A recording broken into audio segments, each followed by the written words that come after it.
Шәкіртіне ғашық болған ұстаз. Нұрдәулет өте сымбатты, көп қыздың арманына айналған сері жігіт. Ес білгелі қиындықтан көз ашпай келе жатса да, өмірге деген құлшынысы ерекше күшке ие. Әкесі жастайында қаза болған. Анасы Назым жазылмас дертке шалдығып, мүгедек болып жатқанына қаншама жыл өтті. Ер бала болғанына қарамай, үйдің бар шаруасын жасап, анасына күтім жасап, сабағын да үздік оқып жүрді. Оның қыртыс түспеген шалбарына, жағасы кірлемеген ақ жейдесіне қарап, кейбіреулер өзі үшін ұялатын. Тазалыққа жаны құмар, әділдікті сүйіп, Алланың ақ жолынан таймаған жігіттің үнемі жолы болатын. Міне енді мектебін қызыл дипломға бітіріп, Шымкент қаласындағы Мұхтар Әуезов атындағы жоғары оқу орнына тарих пәні бойынша грантқа ілінді. Жап-жас жігіт анасын арқалап, қалада пәтер жалдап тұрып, оқуын оқыды. Назым ауылда төсектен тұра алмай жатқанда, көршілері, ағайын туыстары келіп көңілін аулағандықтан, сары уайымға салынбай, көңілі жадырап жүруші еді. Қалаға келгелі бері жалғыздықтан құса болып, денсаулығы күннен күнге нашарлай берді. Сонда да ұлы үшін үнсіз бәріне төзді.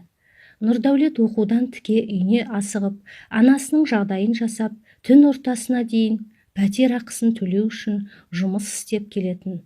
Түннен таңға дейін сабағын оқып, 1-2 сағат қана көз іліп жүре берді.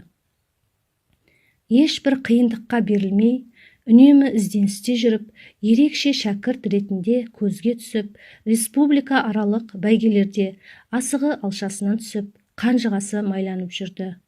Үй толған алғыс хат. Оқу оқып, ізденісте жүрген жігіттің сана сезімінде махаббатқа орын болған жоқ. Қыз қырғынның бәрі оның соңынан жүрсе де, ешбіріне назар аударған жоқ. 4 жыл көзді ашып жұмғанша өте шықты. Жоғары оқу орнында қызыл дипломға бітіріп, оқу орнының директоры Нұрдәулетке ұсыныс жасады. Нұрдәулет, сен өте дарынды, ізденімпаз, бір орында тұрмай үнемі алға жылжитын ерекше шәкірттеріміздің бірсің.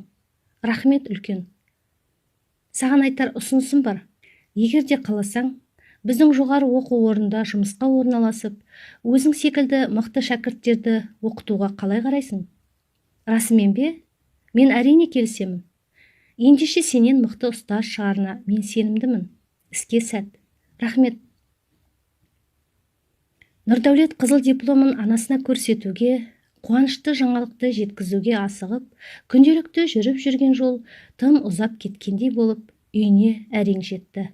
Төсекте қара терге түсіп, тыпыршылап жатқан анасын көріп, қолындағы дипломын бір шетке лақтыра салды. Манағы қуанышы отқа су құйғандай басылды. Анасының қолынан қысып ұстап, құшағына алып, терең күрсіне иіскеді. Анашым, әлемнің бар әтірін алып келсе де, мен үшін бұл иістен басқа қош иіс жоқ. Сіздің құшағыңыздан асқан жылулық жоқ. Бар байлығым өзіңізсіз. Мені байлығымнан айыра көрмеші Тәңірім. Балам, Аллаға мың шүкір, осы күнге жеткізгеніне. Балам дипломын алғанша жанымды ала көрмеші. Мен үшін оқуын тастап, ауылда қалып қоймасын.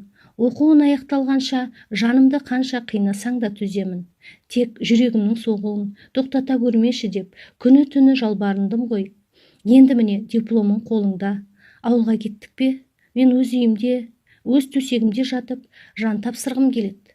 Жоқ, сіз өлмейсіз. Мен оған жол бермеймін. Балам, олай өзіңді қинама. Мен сенің жылағаныңа төзе алмаймын. Көз жасыңды көргім келмейді. Ауылға қайтайықшы. Ағайын туысты соңғы рет көрейінші. Әрине, анашым, сіз не десеңіз сол болсын. Нұрдәулет дереу жиналып, көлік жалдап, анасын өз үйіне алып барды.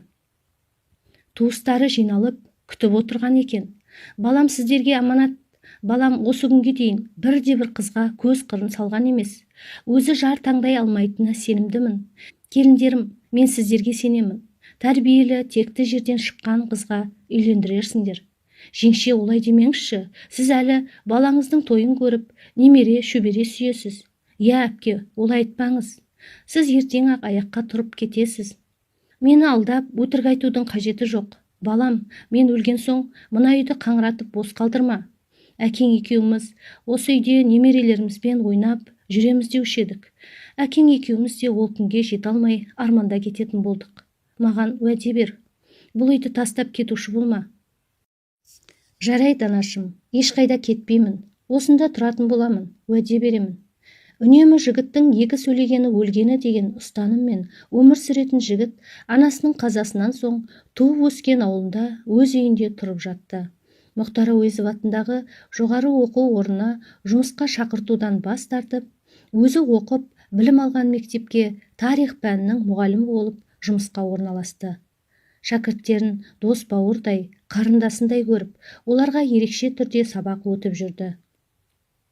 Бұл шағын ауылда көпшілік мақта егінімен айналысып күн көреді. Қыркүйек айынан бастап бүкіл бала-шаға оқуды жиыстырып, мақта терімге шығып кетеді. Міне сол кезде Нұрдәулет ашуға булығып, әр оқушысының үйін жеке-жеке аралап, ата-анасымен тілдесіп қайтты. Бәрінің де айтар жауабы бір: ертеңнен бастап сабаққа жіберемін дейді де, сол баяғыша 25 оқушының 5-еуі ғана сыныпта отырады. Бірінші тоқсандық аяқталып, қараша айында екінші тоқсан басталды. Күн суытып, мақта терімнің қызуы басылып, оқушылар түгел сыныпқа жиналды. 8-ші сынып оқушылары ағайларын орнынан тік тұрып, жылы шыраймен қарсы алды. Алайда Нұрдәулет өз шәкірттеріне ашулы болатын. Сәлеметсіз бе ағай, бізге жаңадан оқушы келді. Сен айтпасаң білмейді дейсің бе? Отыр орныңа. Кәне кітап-дәптерлеріңді бәрің менің партама келіп қойыңдар. Ағай, не үшін? Бір тоқсан бойы не оқығандарыңды тексеремін. Бірінші тоқсанда өткен кез келген тақырыптан 3 сұрақ қоямын. 3-еуі түгел жауап берсеңдер 5, 2-еуіне 4, 1-еуіне 3. Ал мүлдем таппасаңдар журналға 2 қоямын. Ағай, олай болмайды ғой. Мына жерде ненің болатынын, ненің болмайтынын сен маған үйретесің бе? Көп сөзді доғарыңдар, қане тез жинаңдар. Оқушылардың еңсесі түсіп, бәрі де кітап-дәптерін ағайларына тапсырды. Нұрдәулет бір-бірлеп бәрін тақтаға шығарып сұрақ қоя бастады. Өкінішке орай бірде-бір оқушы 3-тік бағадан аса алмады. Мен сендерге сонда 1.90 бойы не үйреттім? Ағай, кешіріңіз бізді. Сабаққа келмей, кітап бетін ашпай жүре бересіңдер ме?